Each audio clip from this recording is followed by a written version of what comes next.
Hey everybody, this is Ann Forster. Welcome to Reaper Toolbox Live. Today we will be continuing in our painting of Julie Guthrie's awesome Fighting Dragons diorama, The Dance of Death.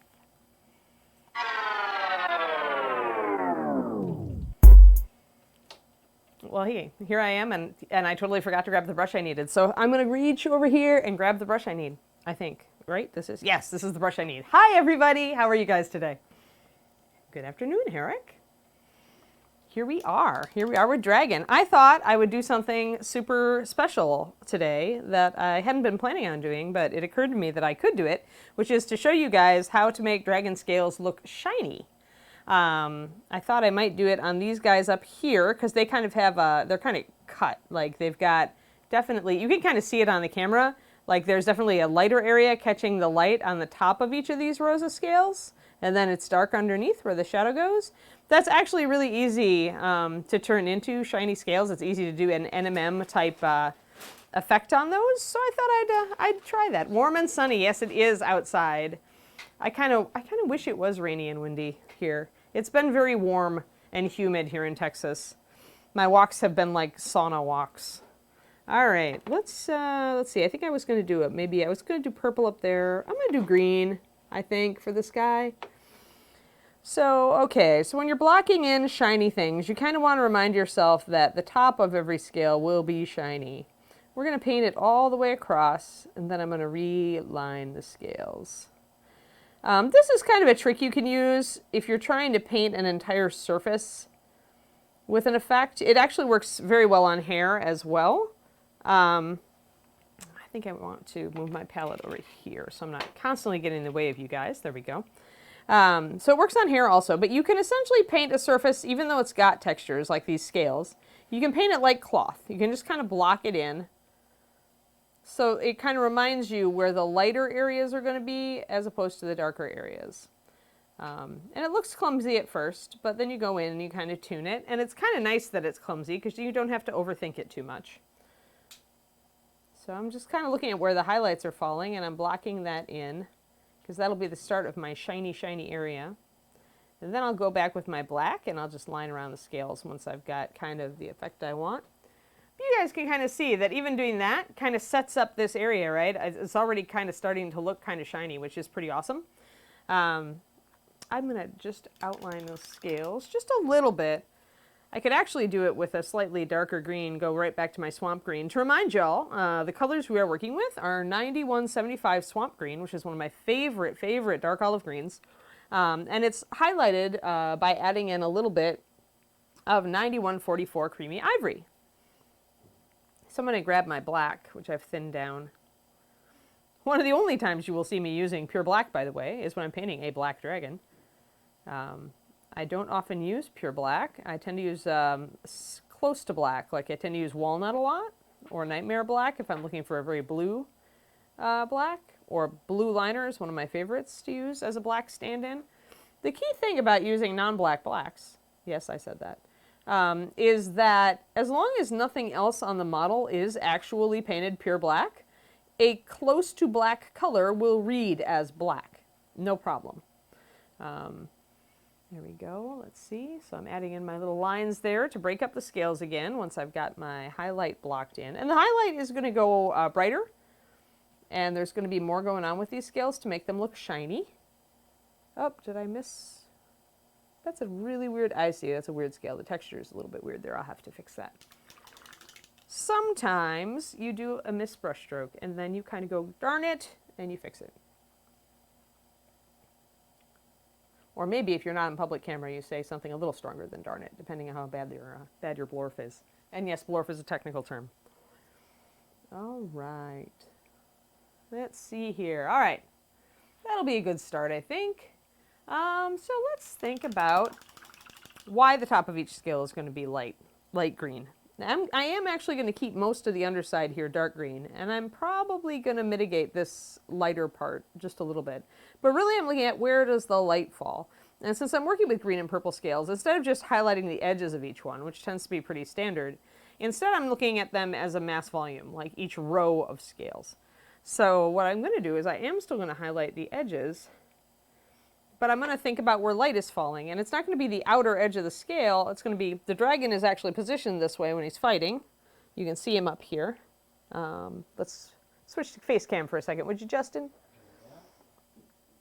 Justin is so helpful. All right, so there we go, Mr. Dragon. There you go. All right. So you can see that he is actually pointed with his head up when he's fighting. So the light actually will be falling this way on those scales. And that's hard to remind yourself of sometimes is, you know, if you're doing a big diorama, it's really easy to forget, you know, you're like, oh, it's a dragon. It's going to be just, you know, it's going to be this way, but it's not. It's actually this way when you pose it.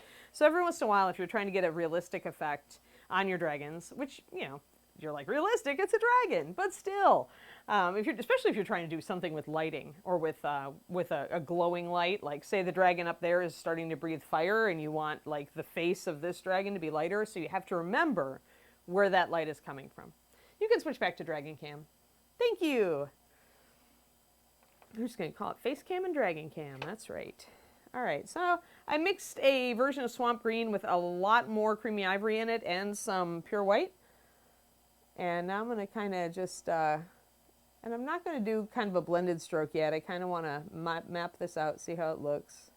So I'm doing just little touches of that mixture. It's almost white. It's kind of like an olivey off-white. What we're trying to do here is suggest that the light is catching at the very edge of the scale. And this is how you would do non-metallic metal as well if you were doing this on, say, a sword blade. If this area, this angled area, was in fact the blade of a sword instead of a row of dragon scales, you would look for this middle area, likely, to put your strong highlight on. The reason for that is that if you were a viewer standing right here looking at this dragon, well, first you'd be pretty terrified because you'd be tiny and these are gigantic dragons fighting. Or they might be pseudo-dragons, who knows, right? Maybe you'd be fine. But anyway, this is where, as the light comes down and hits these scales, the scales curve off and away from your eye. So the light is bouncing directly toward your eye right here, right on this angle, right as it dips away from your eye. That's where it's reflecting at you. So that's why your strongest highlight actually goes in the middle of the scale here instead of at the top of the scale. And a lot of people make that mistake. Now, there is some exception to this. Obviously here, where these scales are more angled toward the sky, you're going to actually get that effect where it's highlighted more toward the top of the scale. And that's kind of just how it's going to work. Technically, if this was a sword and it was a blade, there would be an additional highlight at the very top of it, just because the light is going to come down there. It's just that your eye isn't necessarily going to see that unless you change position. Which is why a lot of people always said that NMM was kind of inferior to metallics because, you know, oh, well, it's only good from a certain angle. That's not actually true. Most models have a couple of obvious viewing angles. And if you, as the painter, can make sure the reflections look correct from those couple of viewing angles, it usually looks just fine. So you can turn that weakness into a strength pretty easily. All right, so I'm leaving brush strokes on purpose here just to show you guys what I'm doing. And then I'll blend them in, because you can do that. It's actually just fine. You don't have to paint it all blendy at first. In fact, one really good painter that I know, at least one, really likes to paint this way. He will block everything in extremely roughly. All his highlights and his shadows and his everything. He'll just go really rough and not even care about it. And it looks really messy. But what he's looking for is making the light look right. So he's really looking at dark and light shadow placement and highlight placement. So he doesn't care about blending. Once he has that and the model looks like real as far as the highlights and reflections go, then he'll go back in and he'll make it more refined, right? But that way he knows he nails his light source right off instead of getting distracted by a bunch of blending. So it really depends on your priorities in your painting and what your style is going to kind of evolve to be too. Because highlight placement is highlight and shadow placement is one of the things that defines your style as a miniature painter. And most of us just kind of gravitate toward a way that we kind of like things to look, which is perfectly fair. Oh no, I made a blorf. Time to correct my blorf. Boop.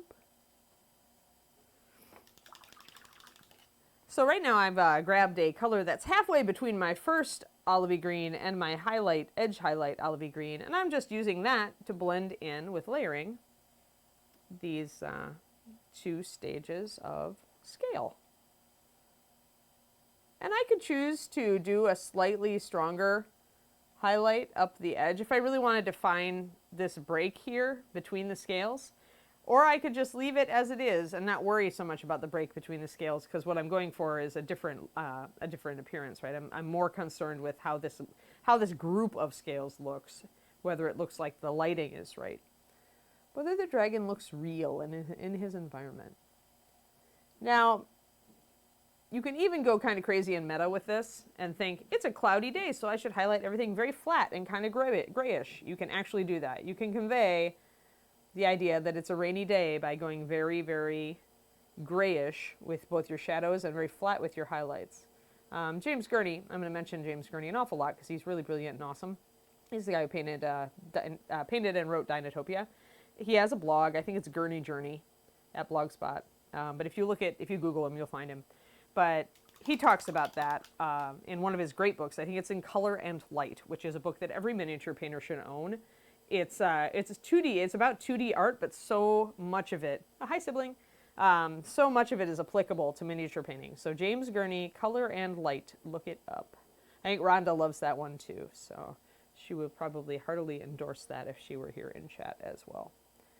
But I think he's just a masterful painter. He's great at what we'll call magical realism, like making paintings of dinosaurs, but making them look like they actually exist.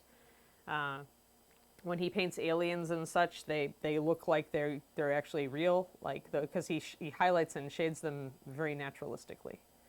So that's how he does such great dinosaur paintings. That's why he works for National Geographic often.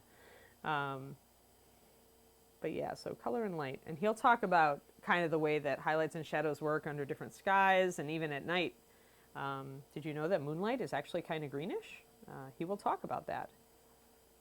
And also talk about like the different colors that fluorescent light can be and stuff like that. And your colors tend to shift because of all those things. So you can get really meta thinking about this stuff. And it all depends on what your painting style is. If you're going really cartoony and manga and over the top, you don't have to worry about it. Just, put poppy highlights, bright colors, and go crazy if that's what turns your crank. But if you're not set in a style yet, you want to experiment, it's worth looking at how to paint naturalistically. It teaches you a bit about light and where to put your highlights, and about how color acts under different conditions. So I'm picking out a little bit of these scales up here on the top, as you can see. And any books that do that are really worth a lot. Ones that can make you think differently about how you work. And even if you think you're just a gaming painter, you can pick up some really cool tricks by looking at some of those books. It can really make you think about some cool color schemes, think about cool ideas for dioramas, for ReaperCon. Because, we always need more awesome dioramas. All right. Oh, yep, Moobot, thank you. It is Dance of Death. This is the lower dragon. The two dragons fighting. This is the lower dragon, so he's actually kind of in this pose as he's fighting. He's more like that. And I am trying to make his scales there look shiny. So I'm kind of painting them like I'd paint NMM. So let's see here. So, okay, let's talk about the qualities that make a surface appear shiny. Or qualities that make a surface appear like metal, in other words, because this is what we're doing. So, two things, right? Shiny and reflective. And the way that you portray those is going to be different in paint. So for shininess, what you do is you are looking for contrast between light and dark. If you look at a shiny thing, like the ferrule of my brush here, you see that it's got, see there? There we are. There it is. So it's got a bright highlight. Right under it, you see that narrow dark shadow. And then on the underside of that, do you see that gray reflection? So that bright highlight on the top, actually it's not on the top, it's close to it, but not quite there. It's where the light is reflecting toward your eye. So that highlight is your bright light source. The dark shadow underneath it you get because you're getting a kind of a weird horizon line effect there. It's contrast. It makes things look shiny. If you watch The One Ring and Fellowship of the Ring, you're going to see exactly this sort of thing, where you get that bright highlight, right under it you get a really dark shadow, and then you'll get more reflection on the ring as it hits the floor or sits in Gandalf's hand or whatever. So here, the gray under reflection that you're getting is just the table, the gray table down here. And so that gives you a cue right there that Normally your under reflection is probably going to be the same color as the thing next to it, assuming it's a strong color or you have a very, very shiny thing, right? Now, the shinier the thing you're doing, the tighter the area between the highlight and the shadow here. So you can see this highlight is right above that dark shadow because this is pretty much chrome. It's like, you know, coated plastic. So it's very, very bright. If I was holding up, say, a brushed steel shield, you would see that the highlight and shadow might be further apart because it wouldn't be chrome, right? It wouldn't be super shiny. You can see this sort of thing if you look at car bumpers, although they're actually mirrored, so that's a little bit weirder. But you can kind of see it on logos on cars. If you look at like the Ford or the whatever, you can see that that horizon line, the bright shiny, and then the reflection of the road color or whatever. So yeah, so those are the qualities we're going to try to duplicate on Mr. Dragon, shiny and reflective. So right away, I know I need a brighter highlight along these scales to get that shiny, to really carry off that shiny, because it's kind of carrying, but not quite. And as everything comes together, uh-oh, I managed to not cap a paint. Oh no, cap missing. Well, news at 10. We'll have to find it later. I'm sure that I can steal a cap from some other undeserving paint to make sure my runic purple doesn't die. Oh, there it is. Actually, it was hiding cleverly right in plain sight. There. All right. So I'm going to mix up. Actually, I'm using dragon white today instead of pure white because it's what I had on my platter. Going to pop some of it down there. And on a very, very shiny surface, your highlights are always pure white with metal. And with glass. And with anything else that's very shiny. It's actually the one... If you're a naturalistic painter, reflective surfaces and shiny surfaces are the only things that will go all the way up to pure white. You'll see a white highlight on skin every once in a while. And that's why, because skin is actually coated in oils, you know, unless you have really dry skin. And so you can get away with a very small pure white reflection on skin. But generally, the only thing you take up to all the way to pure white. So I'm going to take just a little bit right along the edge of that. I'll do actually one of these Rosa scales. Well, maybe I'll do that one on top. Although I don't know that that'll carry so well. Maybe I'll make one of these more of a diffused effect for you just to show you the difference. But in general, pop that highlight.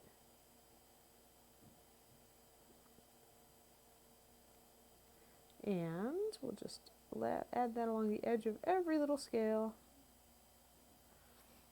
And that is starting to look a little shinier. I think I'm going to actually darken the top of that scale a little bit.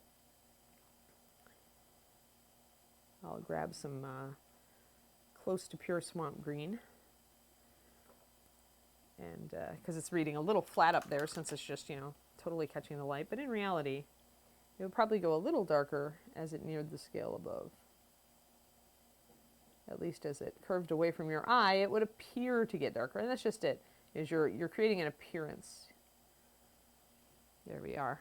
That's a little bit better. Yeah, that looks a little bit better. That's giving us a little bit more drama. Normally, we don't like drama as many painters, but you know, when we're dealing with contrast, you do like drama. So one time in my life, I like drama. Otherwise, all those high drama people can just stay away. All right, so just a little bit of that in there. And now we've adjusted our scales. I think maybe my lower range still needs a little bit more, but they're starting to pop out a little bit. They're starting to look a little bit more three-dimensional.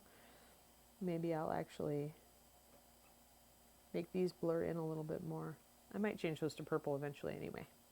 We'll see. It depends on how much I like them. If I don't like you very much, scales, you're going to go purple instead of green. Then I'll like you because purple is awesome. All right, there we go. So those scales are still looking a little bit shiny just because I've picked up such a bright highlight up there. I'm going to add some pure white to them. But because they're not, the shininess isn't right up against the shadow, they won't look quite as shiny.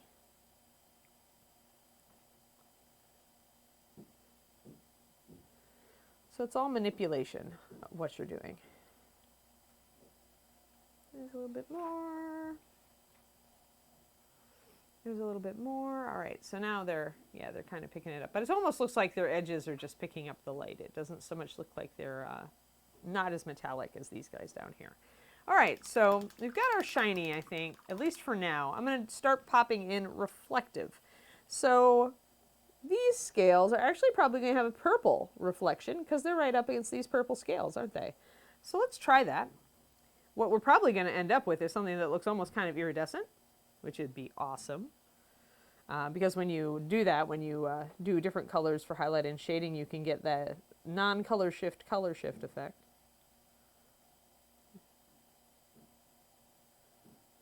Just going to kind of map this in. It's kind of a weird angle to paint at. Let me see if I can still stay in camera and tilt this model a little bit. All right. Make it a little easier for me to paint. My runic purple, I'm using 9424 runic purple because it's just such a great purple. Why would you not use it? It's the same purple that you see here, although I have lightened it on some of these scales. I'm just going to block this in, I think, and then smooth it in just like I did, just so you guys can see. It's really no sweat. Let me see here. Just want to make sure I don't make a mistake. And paint a scale underneath it. And notice I'm keeping this dark shadow right under my bright highlight. I'm only worried about a reflection coming close to the surface that would reflect. And for this to look real, I might need to strengthen the color on these purple scales a little bit too. Just so that it actually reads like a reflection.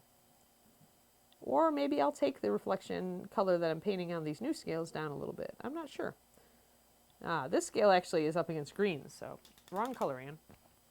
Do pay attention. Actually, if I kept on going, it would definitely appear to be like iridescence and not actual reflection. What would happen is then it would be like, well, color shift shifts as it pulls away from the light rather than in relation to what's around it. So, all right, so that's kind of a midway between them scale. I'll kind of fudge that in and see. What was the base color of the scales on this dragon? 9037 pure black. I just pretty much started with that just as essentially a black primer, just so I could work with it. I normally don't use pure black, but on a black dragon, I consider it very suitable. So, okay, what did I just pick up? I picked up green. That's right, because I was unhappy with how bright that color was. I may need to actually grab some of my pure swamp green, which I didn't mix because I didn't think I need it. Short-sighted Anne.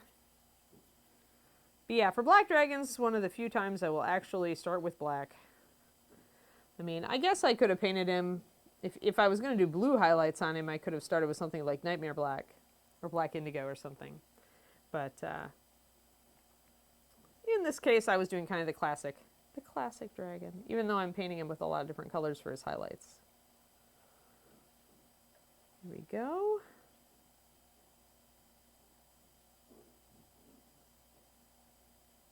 All right. And I don't really want to lose that black, so I may, go back and make it a little stronger after the fact. It really depends.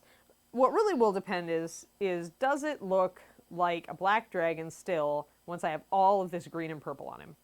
If he still looks black when I put him in the diorama next to Mr. Other Dragon, who we have not decided the color of yet, then I probably won't darken parts of him. If he still carries as black, then he's fine in my book.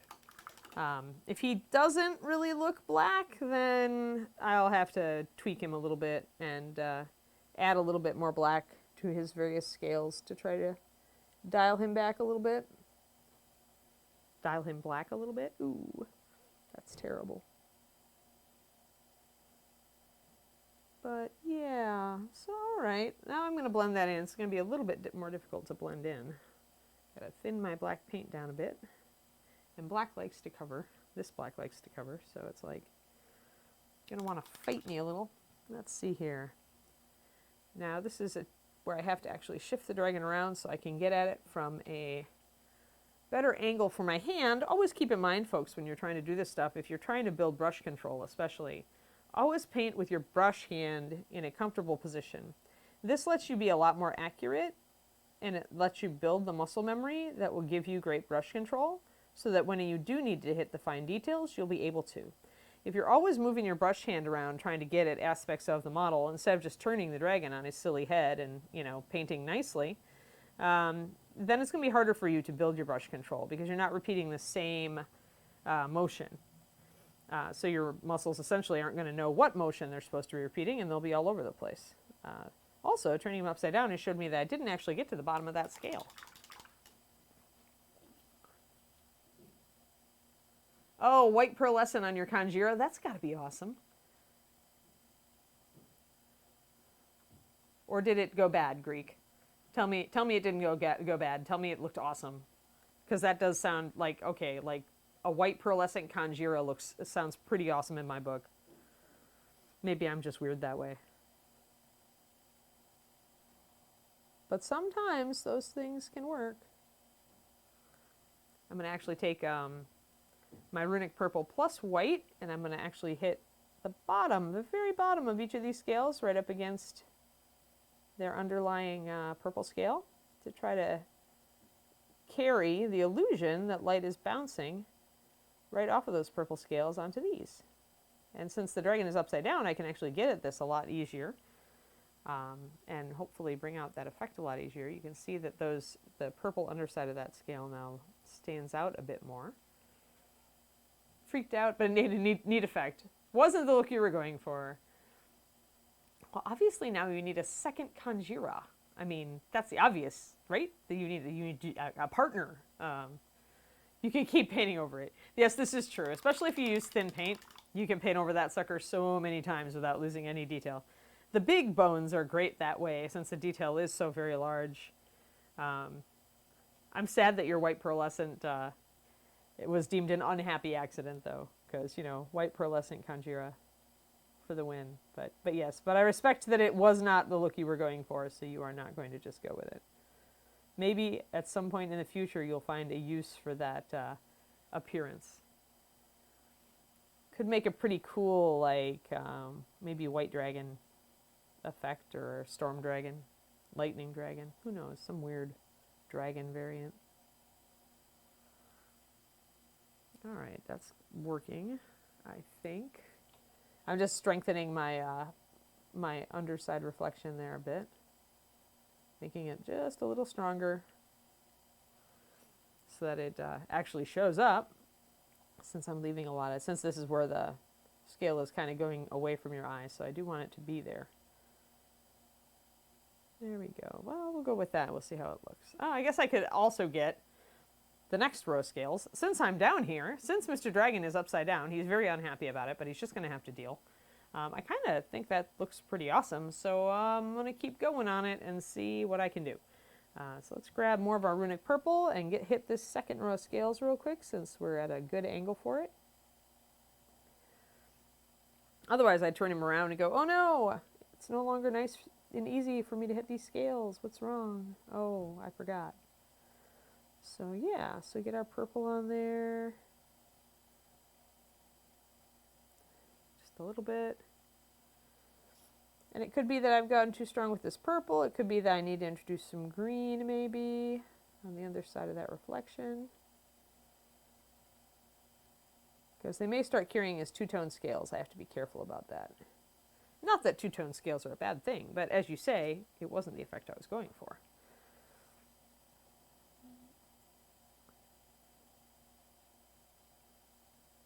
We'll just get a little bit stronger purple down here. How are we looking? Yeah, it's coming. Oh, except you know what? I've made a mistake. Can you tell me? Oh, I used white pearlescent mixed with black for the claw feet of Baba Yaga's hut. Oh yeah, that could be good, like crow bird feet. Oh, white candy coat for your Gundams. Yeah, good. You do already have a second Conjura. All right, that's pretty awesome. All right, so the error I've made, folks, by the way, is that if this is really a reflection and not an iridescent scale, not a two-tone scale, then this really needs to be green, because it's up against green there. So I got in my happy painting purple zone, because there is one. Absolutely there is one with Anne. I'm painting purple. I'm totally happy. I'm just going to keep painting purple. Absolutely. But it is not accurate. So let us see if we can make it accurate. Sadly, the purple must go. Sorry, purple. And I was so happy painting you. Maybe we'll meet again. I can guarantee that we will meet again. I don't think runic purple strays far from my paint desk at any time these days. It is one of my favorite purples to work with. It has, it's in the Bones line, 9424, and it is, it has very nice coverage and a nice warm, vibrant color. It has a bit of white in it, but it's got enough magenta pigment to still be a strong color. It's not washed out or weak. And the addition of white to it makes it cover a little bit better. So that's what gives us our slightly better coverage. I am definitely mucking that up. This scale, you know why? Because my paint's gotten just a little thick. Sorry guys, gotta thin down my paint. Tame it a little bit here. It's getting out of control. Wild paint, and my brush tried to jump out of my hand just there too. Obviously, today is not a skillful day.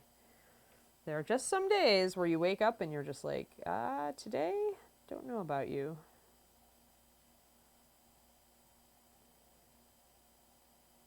I forgot my lunch too, and Justin has like food over there, and I can smell it, and it's terrible.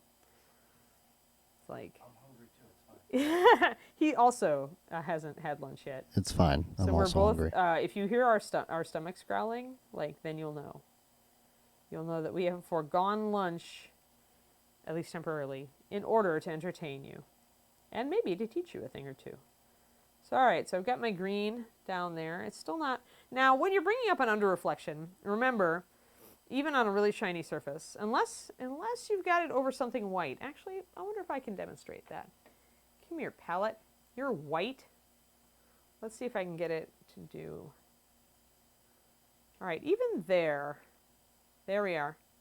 All right, so even there, and now you're seeing that white reflection is like midway, like the highlight reflection is midway down the brush. You see the dark shadow underneath it, which is everything else in the room pretty much reflecting back. And then you see an under reflection. And that under reflection is very close to white because there is a white thing underneath the brush. However, notice it is still not as bright as the actual light source. This is key. How am I deciding which scales are purple and which are green? 1 second. All right, so anyway, I just want to show you guys, your under reflection is never as bright as your primary highlight. So there you go. All right, now we can talk about it. All right, so how am I deciding which scales are purple and which scales are green? As far as this small section here, I'm trying to make this guy look like his scales are reflective. So here, I'm like, all right, this scale row right under this is green. So this little reflected light thing here is going to be green. But down here, this row of scales is purple. So that means that the reflected light here is going to be purple. And actually, now that I look at it right, I think it's actually reading that way. If you guys look at it, it actually is starting to look that way. That's fantastic. In the greater cycle of what I did purple and what I did green, really it was, where do I need purple to break it up? Where is it getting boring? Because if I do a lot of green everywhere, then it just looks boring. And so here I knew I wanted to put purple on the top of the back, because a back crest is a good place to put an alternate color. But I also wanted to insert some purple here just as an accent color, just to kind of, break things up a little. I may also put some purple scales here on the arm just to kind of break it up. Wherever I look, if I look at the dragon and I say, ooh, that's a lot of green, then I'm going to think about popping in some purple. So anyway, now, actually guys, since we're pretty far along now, but can you see that this part of the dragon looks completely different from all of this? This is all kind of standard highlighting. Every scale's getting a little highlight. It makes the scales look more dull. Up here, they're really standing out. Look at how dramatic they look. So I could extend this and do this across the whole dragon if I wanted to. It'd take a lot of thought because I'd have to always be conscious of the light sourcing, but I could do it. But I think it's very dramatic, and it definitely picks up the eye. All right. And you guys are talking about stuff that I don't know about, so I'm going to just say la la la. Oh, the huts, the Baba Yaga. Yeah. One of my favorites. We've been asking for that for a long time, and we finally got to do it. there are models like Maldrakar that a lot of people have asked for years and years and years. And now that Reaper has the Bones Kickstarters, we're finally able to do stuff like that. Which is why it's exciting to see Bones 5 on the docket, because it really does still help us. I mean, you guys might think we're big, but we still like are sitting here and we've got maybe, 40 employees, Justin? We actually calculated we're just above 50 at this Are point. we? I thought that included Total. included people we'd let go or that had left also, because it's like a yearly tally or something. I don't know. Anyway, I gotcha. we're Okay. still pretty darn small. 50 people is not a huge, immense company. I guess I'm not counting Kit over in England either. Right, and his crew as well. Yeah, and his crew. So there we go. See, I just put a little stripe. See, you don't have to even blend it. Just putting that little stripe of green on the bottom side of these scales helps to make it look like they're picking up some color from the scale right under them. But we'll blend it in. We'll play with it. But yeah, so we're still a fairly small company, and we can't just turn around and drop $2 million on something just on the drop of a hat. Like, Dave would kill us. Dave is our accountant. He's a very scary man. He loves puppies and kittens, but he's still a very scary man. And yeah, so we do not have the ability to just do that. And some of these big dragons take like multiple molds at like $10,000 each. A big dragon can easily run, let's just say, a lot of money to make. And think about how many big dragons we put out in each of these Kickstarters. You start getting the idea of why we need to make a sufficient amount in order to make them. So, but it's exciting that we're able to do it, right? We're able to do something like Baba Yaga's Hut or Kanjira or Maldrakar. We never could have done it in the old days. So that's why Kickstarter's been really good for Reaper. I know at first a lot of people gave us grief because they were like, oh, you're big, you don't need the Kickstarter. But it's like, guys, there's big and then there's big. Like, there's a small company that needs $10,000 really badly to launch its new program, and then there's a mid-range company that needs like $2 million. There's a big difference between those, and both of them still need help, right? So we really appreciate that you guys love the Bones Kickstarters and the Bones product, and I hope a lot of you are going to be excited about what you see coming for the new one. I know I have seen some dragons, and I'm super excited because I like dragons, which is why I picked this. Yeah, you do, Coobs. You got to get at your now massive backlog of minis. I made my minis fight for my love recently because I had just moved and there were things I didn't want to move again, and I saw the extent of my miniatures collection, in full. I could not turn away. So I actually am downsizing again my mini collection, but that's great because it means I'll sell a couple of them, but I give a lot to friends if it's nothing rare or crazy. Some of it actually will probably end up on the melt table at ReaperCon, because I have some old classic Games Workshop stuff that I'm just like, it's not worth eBaying. But like neat stuff like the Vampire Hound's Black Coach, right? So that would be kind of fun. I've always thought the pieces of the coach could be fun for terrain bits or backdrops. So I might just toss that on the table just for fun. By the way, to answer Rantis 522's question here, he was asking about Bones 5. He was asking if we had announced an actual date for it. I don't know if the date's public. Yes, there Fall, it is. Isn't it? No, 5th of September. Oh, 5th of September. I was going to say it, but I was going to make sure that it was actually public first. We announced it on Reaper Live almost 2 weeks ago. Oh, and, excellent. I would say actually in the coming weeks, look for Bones 5 preview stuff. Yeah. Whether that be 3D renderings or actual like, 3D printed stuff. So, all right. and if you don't know what Reaper Live is, that's Thursdays at 6 p.m. on the same channel. Yeah, you can tune in and watch Ed and Ron, the people who really run Reaper behind the scenes, and in front of the scenes, really. We have a fun time. You don't see them. Yeah. We do. We have fun up here too, don't we, Ann? Yes, we do. I mean, those guys, I don't know. Ed and Ron together, a little bit crazy.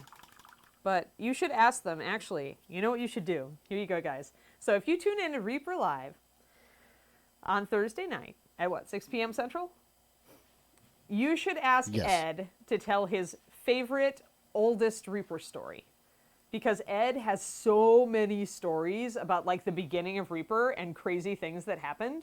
Like when Reaper was a tiny little, barely out of the garage company.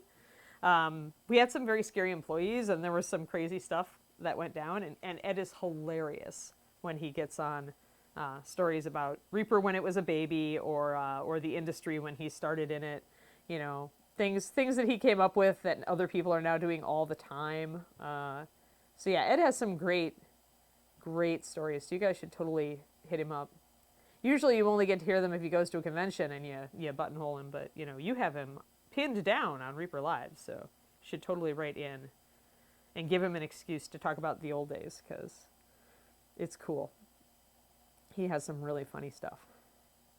All right, well, I'm liking this, guys. I gotta say, that's a lot of, like, that looks a lot more real to me with the light coming down there. It's more visually interesting, and it actually doesn't read just straight up as green. Like, these scales have a little bit much green on them, so they're actually reading that way. Will there be a Drow nipple paint giveaway, or did I miss that? Evil Elvis, guess what? It got labeled today. There are like 400 bottles of Drow nipple pink. I just have to go and get the ribbons made. I think the ribbon is gonna, I don't even remember what the ribbon was the first time. It might have just said Drow nipples, but I was going to actually have the new one say, ask me about nipples, because, you know, that's how you get one. I don't know. That might be a little suggestive for the moms and kids at the cons, so we'll see. Maybe I'll come up with something different. Any suggestions as to what should go on the Drow nipple pink ribbon? So for the giveaway, yeah, Miss Ann, yeah. Would you say that next Wednesday we could give a few away? Ooh. Yeah, sure. I've Sound got good? 400 bottles. You want to give some away? Yeah, let's give some away. All right. All right, guys. So you heard that. Next Wednesday, tell your friends, tune in, all that stuff. Yeah, and you we won't will, get a ribbon because, you know, those are no. for ReaperCon. But so if you want a ribbon and the paint, you have to come up and ask me about Drow nipples at ReaperCon. That's how it goes.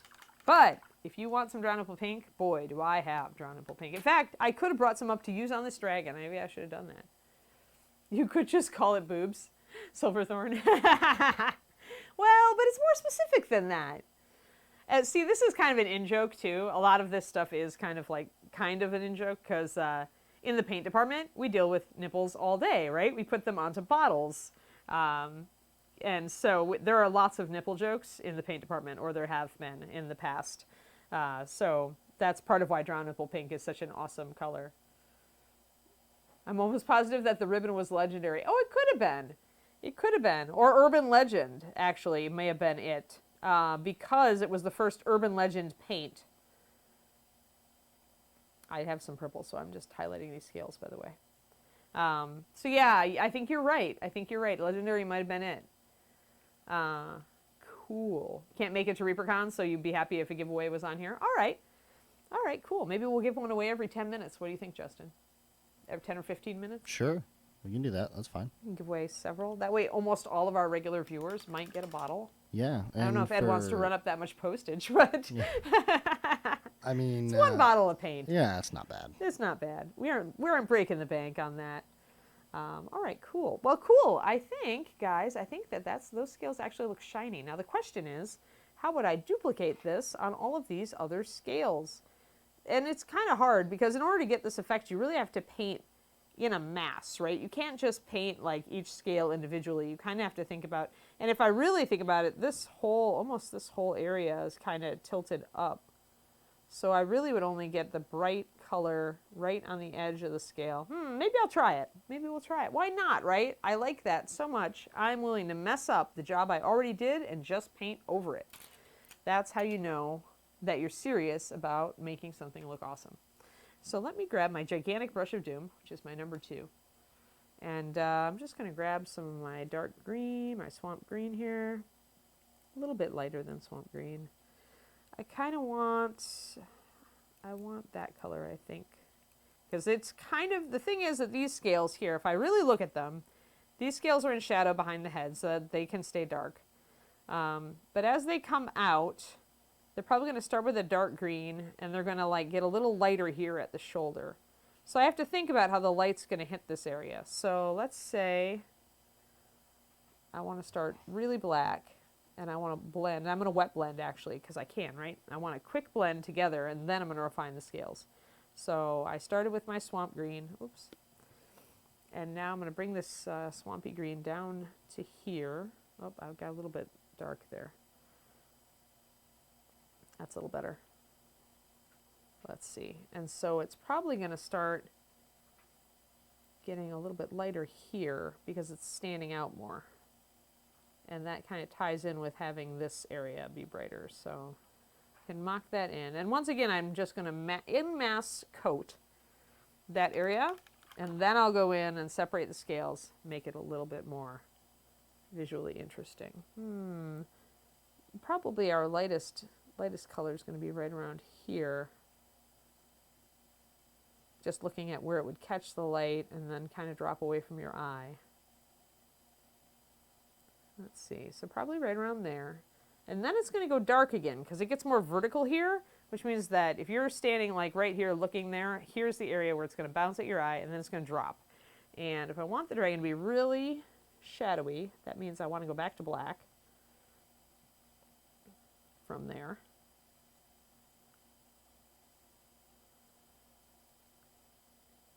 And probably only pick up like kind of edges here. I might actually, this is where you make kind of the call between realism and stylism. I do want this edge of the leg to show up, so I will put a little bit more of a highlight there, even though technically it might not stand out to the eye. But down here, where this arm comes out, then we're going to go light again. Because it's going to catch the light right here, like that. There's going to be a dark shadow right under it. That's why wet blending is a really good way to do this. You can just kind of block it in, go back and forth. No ribbons for me, as you'll be, I may send them to, okay, yeah. Yes, definitely. If you have a ribbon, but you will not be at ReaperCon, you can always have a stand-in and give out your ribbon. You wouldn't want to deprive people of getting awesome ribbons. I always feel sad because I'm running around so much, I'm so busy that I never get time to get ribbons. It's like only if people come up and pounce me and like give me a ribbon forcefully do I actually get ribbons for my badge. All right, that's coming along. So you guys can kind of see what I'm doing here. Somehow I ended up still kind of greeny there, but you get the idea. It's because I'm wet blending. When you're wet blending, you never get like pure black or pure green. You always get something in between. So even though I used black, I was smooshing black in. Smooshing, by the way, is the technical term for wet blending. Even though I put pure black here, it actually ended up as a really dark olive because I was wet blending. So I was smooshing two colors together. So I'm going to put in a little bit. Plus I did lighten the front of that arm, so I don't want to lose that. There we go. Smooshing. Yay, smooshing. All right. So yeah. So, and that's very fast. Like you can see how fast that sets up the volumes of the dragon, right? Like you can really see now that there's a dark shadow under the head, and it really is carrying that way too. And then as the neck comes out, it would catch more light because it's kind of bulging out toward you. Here, see? So you start dark, the more vertical it is, and he'd be more like that. And then as it comes down and it flares out, it's going to catch the light, and it's going to catch the light hard on this shoulder. So I'm going to highlight that a little bit more. Urban legend in gold letters on a light pink background. You rock, Greek Nakos. Oh my gosh. Justin, can you make a note of that? Yes. Thank you. That way I can, Yes, I can be consistent. I love being consistent. That's awesome. You have a fantastic memory, and I can't believe you still have the ribbon, and you've made my day.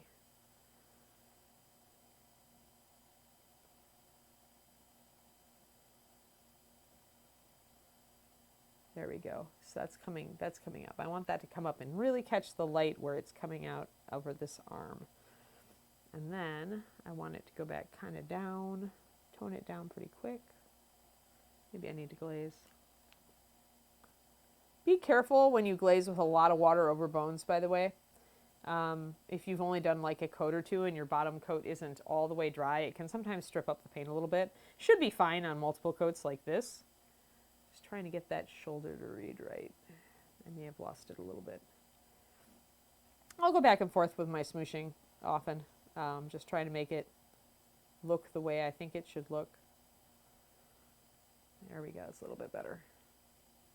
So I really want to pick up the roundness of this muscle, right? It's like our shoulder would be, so I probably have lost a little bit of that round feel. So I'm going to grab a little bit more, bring it down. All right, that's not too bad. That's not too bad at all. And then I probably want to kind of get it a little bit down there. All right, and then I want to pick up more green color on the top of that arm where it starts to stick out. There we go. So that is how I'd start to duplicate the effect that I have here on the shoulder with the reflective scales. I'd start to duplicate that down the whole body by doing what I've done here. And if I do put some purple, like if I decide to say this row right here down the middle of the arm, I might do in purple just as an accent. I'll do it after I block in the rest of the green. And I do want to leave a lot of black still because he is a black dragon. So I do want to make sure not to lose that.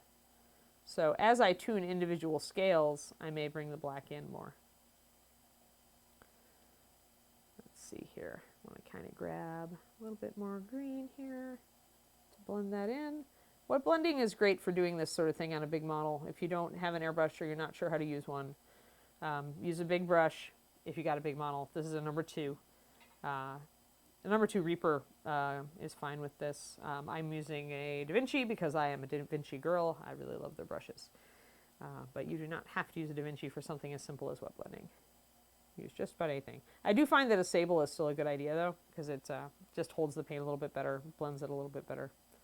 A stiffer bristle like a Taklon, like a plastic bristle, will actually leave more brush strokes usually than a sable. The softer hair is better for blending. Just be aware. Oh, ribbons. Ribbon train. Yes, yes, more ribbons. They're fun. I agree. It is a great way of doing more and meeting more people. And you never know. There were some pretty funny ones out there. All right, so that's actually coming pretty well, I think. That's starting to actually look like it's catching light and being reflective, and it looks much more natural than the other one, doesn't it? It definitely makes him look like a little more like he catches the light and he's actually consistent. These are the old scales still, so I'll have to go over and change that. I will definitely put, again, I'll have to go in, I'll line around these scales. What time have we got? Oh, all right. We've only almost been at it for an hour. So maybe I'll line between some of these scales. I do want to make my under reflections a little bit stronger here on these green scales so that I feel like they're close, but they're not really telling me it's reflective. Let's take this in yellow. All right, so let's grab our little lighter green here and see if I can just suggest a little bit more reflectiveness. And when you're doing this, when you're trying to say something is reflective, do make the brightest reflection toward that bottom surface. So I'm going to put a line of light right at the bottom of these scales, right up against the that black line that says this is this scale and this is the other one. And see if that helps us look a little shinier. Because it looks somewhat shiny, but it doesn't look really shiny. I'm still very happy with how it defines the volume of the areas though. Yeah, that looks cooler. I like that a little bit better. I'll do it up top too.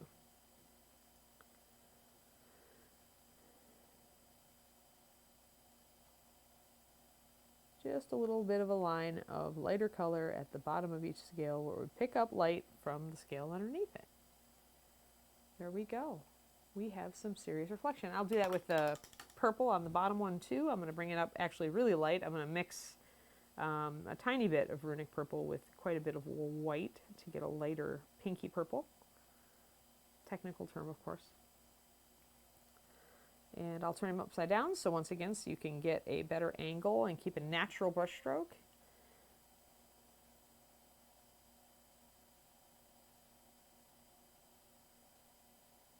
And I might have to blend this in a little bit because it is pretty strong and stark.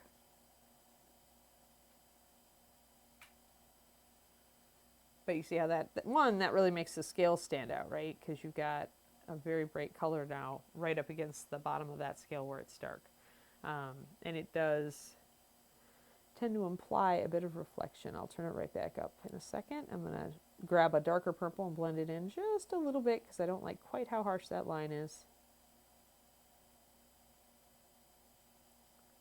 And then we will see But in general, I think I am happy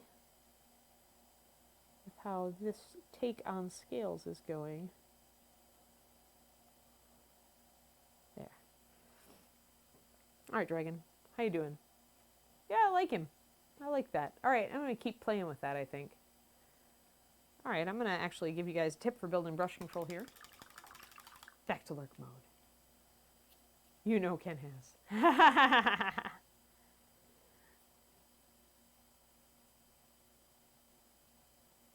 Yes, that's you could get worse. That's true. That's true, Silverthorn. Save versus fire.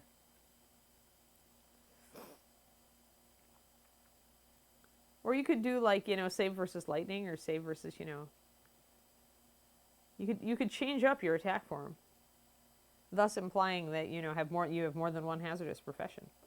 So, all right, guys, like I mentioned before, to build brush control, you want to always keep your hand in a natural position, right?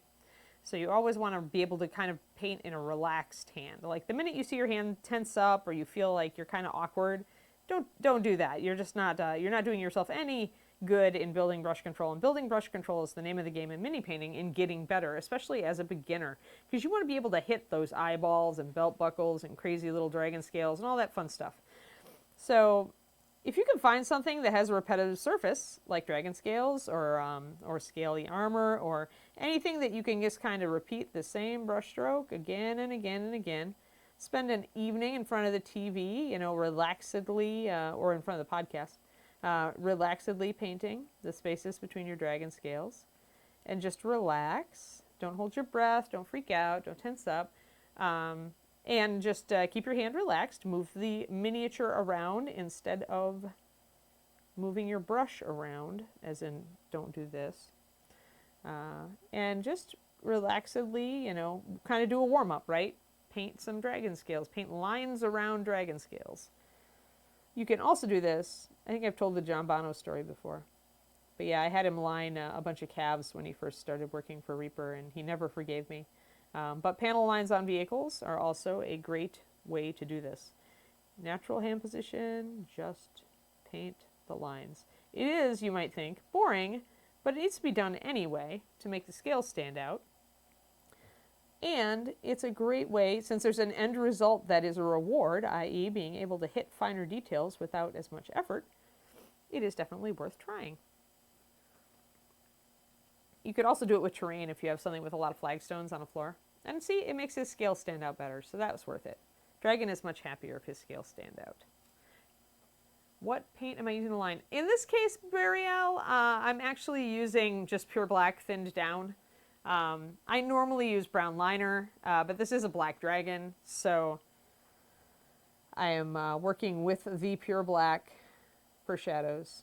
Being a traditionalist, being a D&D traditionalist when I'm painting this dragon. Ron Hawkins is currently endorsing me because of this. He also is a D&D traditionalist. I know he still has original Advanced Dungeons & Dragons rulebooks in his office. I know because I go and I steal pictures out of them on occasion. Not with the scissors or anything, just with my phone. Come on, you guys. I wouldn't wreck a book. Someone asked what paint you're using to line. Yeah, it was pure black. Pure black. 9037, thinned down. And actually, it's probably about 2 drops of black to 1 brush full of paint to get it the right consistency. Really, you just want it thin enough that it's still a pretty dark, strong line, but you need it thin enough to come off of your brush easily. We will probably never see, Evil Elvis, never see alcohol-based anything. Not because we don't like booze, but because I actually do not want to work with solvents here in the building.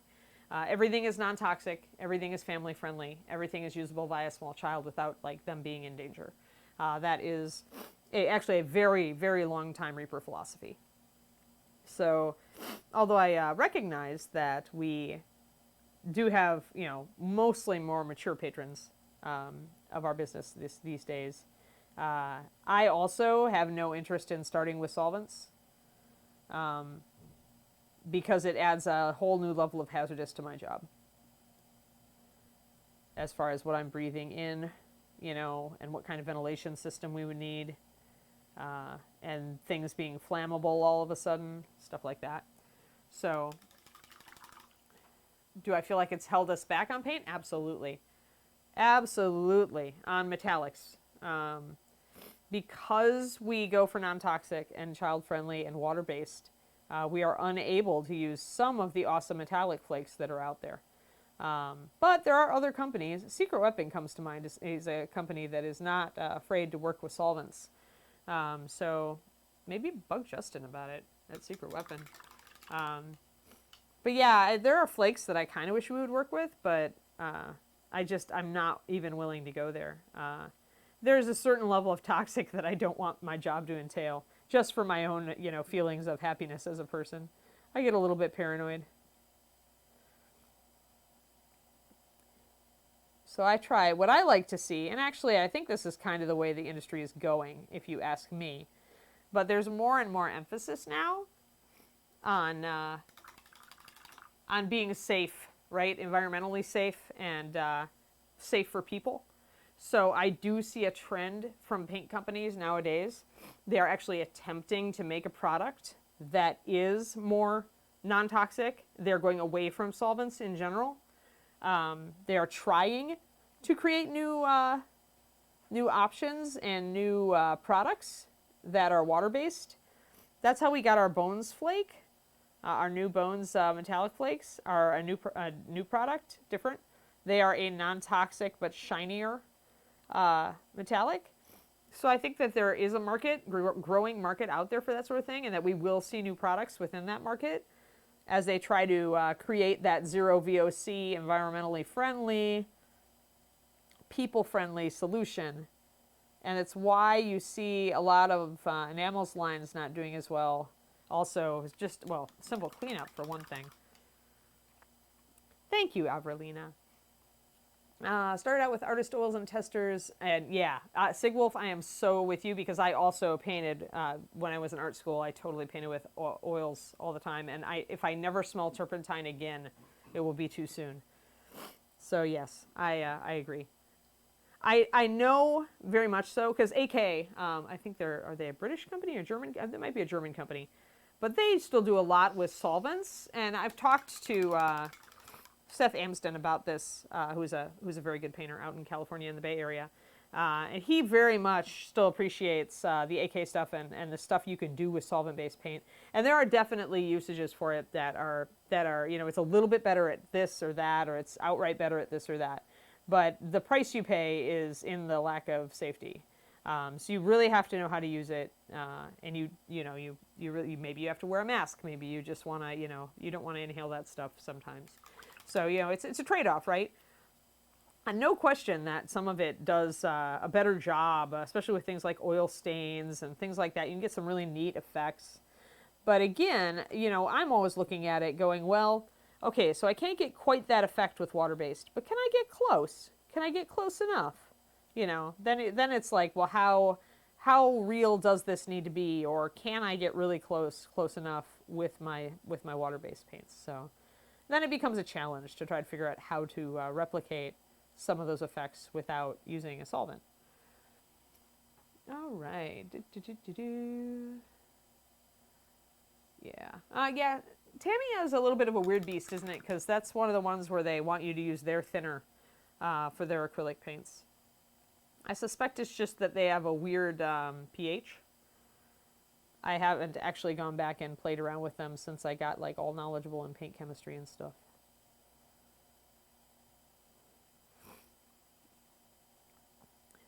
But I suppose I could ask my paint chemist friend about that. Maybe he would know. If a paint insists that you use only its thinner and not water to thin it, is it working with a weird pH? That's a good question. Yeah. Oh, thank you. Yeah, it's always a trade-off, right, Evil Elvis? It's all like priorities. I'm very proud of the fact that our stuff is really family-friendly, especially because we get a lot of kids at Paint Club every week. So we get a lot of parents in this local community around Reaper who bring their kids to try out painting. And I'm glad that I don't have to worry or to caution the parents, don't let them use that color, or be really careful, or they don't want to inhale that one, that sort of thing.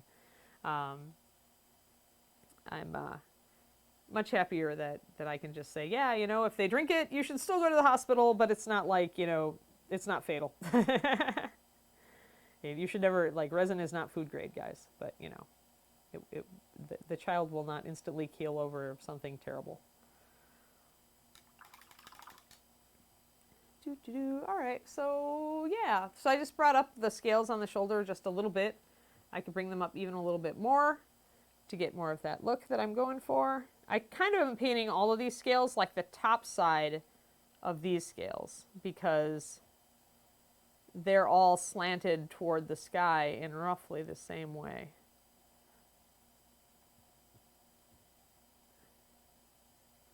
Probably the ones up here are slanted a little bit more, so I should make them a little bit more light. But yeah, so anyway, I guess I should probably wrap up because we're getting, well, for one, I'm ravenous, and for the other, Justin is ravenous, and for the third, it is almost time up. So, any questions, you guys, while I'm sitting here kind of blocking in scales? This was our session on making scales look shiny and reflective for a more authentic looking dragon, a little less of a dull scaled dragon. Actually, while we have a moment here, while you're finishing that up, we can ask people what time. Oh, yeah, the time question. Oh, and I haven't Correct. mentioned my Patreon yet either. That as well. All right, so let's do both. Let's say, first of all, we wanted to ask you guys, because we know this is a really weird time to stream at. We were just pretty much trying to find a time that worked with both of our schedules. If we were going to pick a time to stream at that was different, like what times are best for you guys? Like, would a little later be good? Would the same time as Reaper Live, like doing it around 6 p.m. be better? Like, tell us what you think while I highlight some dragon scales.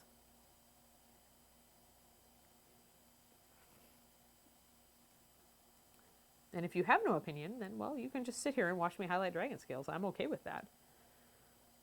As it turns out, that's kind of what this stream is about. Grabbing some dark. Probably need to take that down just a little bit. Got a little bright there. Might take it down with my original swamp green. I'm going to glaze a little bit darker green over it. Might do that. You okay with this time? It's good for you? Oh, all right. You like the time. Excellent.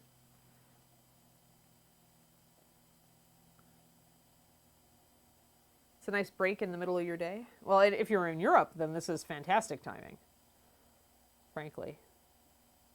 Because I think it's like 8:30 p.m. to like 9:30 or 10 p.m. So it's like prime time almost.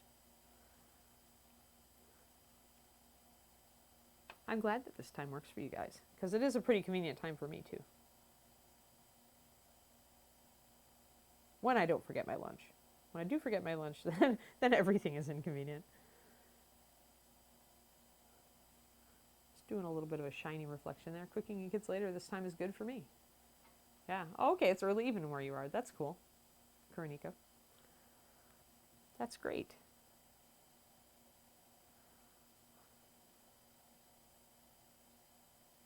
I guess it does make sense that people currently watching the show would think this is a good time.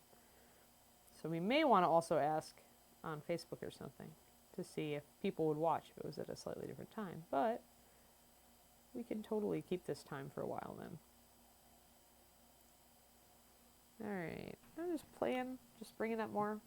Brought that way up there, but I'm going to bring it way down there. I might need to darken these scales a little bit because this transition might be too quick. That's actually a really good point, and I was going to bring that up a few minutes ago. Check out the forums. Was that the people watching right now are probably already okay with the time because they're watching. Yep. But just so you guys are aware, with time frames we kind of toyed around with were like maybe 6 p.m. CST, so it would be what, 8 p.m. EST or 7? No, it'd be 7 p.m. EST. Sorry, and then 4 p.m. PST. So it's just moving it a little later so that maybe, generally speaking, most of the country, or at least the United States, has access to it at a later time of the day. When they're off of work or whatever. Depends too on, what demographic we're getting, I guess. Right. Obviously, this is based on what our feedback is from the people watching and people not watching too. So Right, exactly. I don't know. For now, we're here, so don't worry about us changing it at any time in the near future. But we are kind of looking for. We're always kind of looking for, well, how can we get more viewers, or is there a time frame that would be better for people, or da da da da da. So, that sort of thing. Just trying some tricks to try to blend this into that. I still may have gone a little bit fast with it.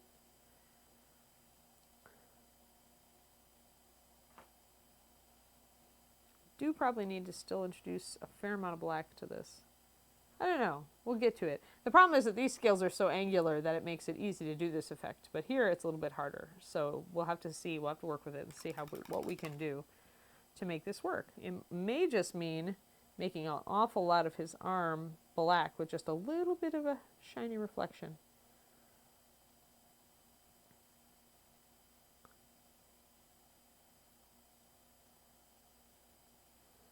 Anyway, all right. I guess I should mention my Patreon. Yeah, it is cool that Europe can see it live. I do agree. I wish that more of Europe knew it existed. So evenings are when you work. Yeah, for people with evening jobs, or like waiters and movie theater people, that's totally true. This is a great time slot. And probably very different from a lot of the other offerings out there for precisely that reason. So, yes, good point. I was going to say, oh yeah, my Patreon. Just in case you guys want to go check out my Patreon, it is patreon.com/paintingbig. Painting big things like dragons and stuff is why I named it that. Because mostly I'm working on busts and dragons, and I do still cover a lot of techniques on smaller models where I can. But I like doing big stuff these days, so a lot of the techniques are like textures and stuff that you can do freehand that you can do a little bit more of on bigger models. So yeah, come look me up if you feel like it. I've existed. I just had my 6-month Patreon birthday, so anniversary rather, so we've got a fair amount of content up now. But thank you for tuning in to Reaper Toolbox Live, because streaming is totally different than doing videos and stuff. It's a nice change up. And I'm trying to play with doing a little bit of a shadow on every scale, by the way. Like, if I don't have a 2-part scale to create that definition for me, can I create it artificially? So that's what I'm doing with these 2 little scales here. And then do a little highlight right along that bottom edge. Might need to have to refine this just a little bit. You're actually seeing into the future there, Sigwolf? Sigwolf, yeah. We plan on having several shows, just like Anne does this now for us on Wednesdays, but that doesn't mean that at some given point you could have Proctor doing this, as well as, could just do a live spot with various painters. Correct. We want to have several shows going eventually. That's kind of our roadmap here, is that, Monday through Friday you guys can tune in to watch whatever that day for whatever your taste is. So, yeah, we would like to definitely offer more streaming. Because, we're a hobby company, and there's definitely a place for hobbying on streams. So, makes sense to me. All right, I think I'm going to call it there. I think I've kind of at least tried maybe to do a little bit of a reflection just on those little scales there. I might actually carry that up and down a bit when I have some time. Maybe we'll continue this next time, and maybe we'll block out this entire body part here. And maybe I'll pop some purple scales right down the middle of here. That sounds like a good thing to do next time. But yeah, we're going to keep painting the dragon, and pretty much, I'd like to finish the little bugger. I want to do his belly too, but I haven't quite decided on like pale, like sky blue, white, like undersides of lizards and stuff, or kind of tan, golden tan, just as more of a swampy beast. Insert Mr. Moose. Excellent. Yeah, I'm glad you like the scales, Corinnico. Awesome. All right. Okay, guys. Well, this has been Anne. This has been Reaper Toolbox Live. Thank you so much for tuning in, whether you were here live today or whether you're watching this on YouTube. We really appreciate you. We hope you enjoyed it. And remember to tune in next time on Twitch at 1:30 p.m. on Wednesdays for more. 1:30 p.m. CST. Yes, 1:30 p.m. CST. Just making sure. Okay. Listen right. to him, not me.